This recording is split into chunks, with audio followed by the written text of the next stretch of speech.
رتوڈیرو کے قریب بائی پاس کے علاقے میں S S P Larkana Ahmed Faisal Chaudhry کی سربراہی میں جرائم پیشہ عناصر کے خلاف کیے گئے آپریشن کے دوران جلبانی گینگ کے 2 اہم سرغنہ بدنام زمانہ ڈاکو خدا بخش عرف خدا جلبانی اور اس کا بھائی میر حسن عرف میرو جلبانی پولیس اور ڈاکوؤں کے درمیان مبینہ مقابلے میں مارے گئے۔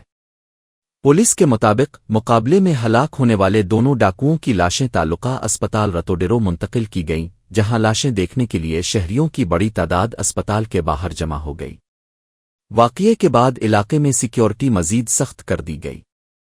اس حوالے سے ایس ایس پی لاڑکانہ کی جانب سے جاری کردہ ہینڈ آؤٹ میں بتایا گیا ہے کہ ہلاک ہونے والے دونوں ڈاکو طویل عرصے سے عوام کے لیے خوف اور پریشانی کا سبب بنے ہوئے تھے اور ڈکیتی، قتل، بھتہ خوری سمیت متعدد سنگین جرائم میں ملوث تھے، جس کے باعث شہریوں کو شدید مشکلات کا سامنا کرنا پڑ رہا تھا۔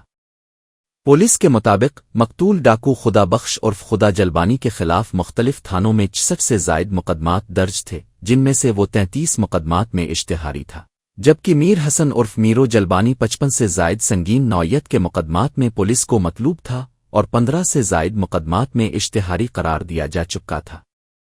پولیس حکام کے مطابق علاقے میں جرائم پیشہ عناصر کے خلاف کارروائیاں مزید تیز کی جائیں گی تاکہ عوام کو تحفظ فراہم کیا جا سکے۔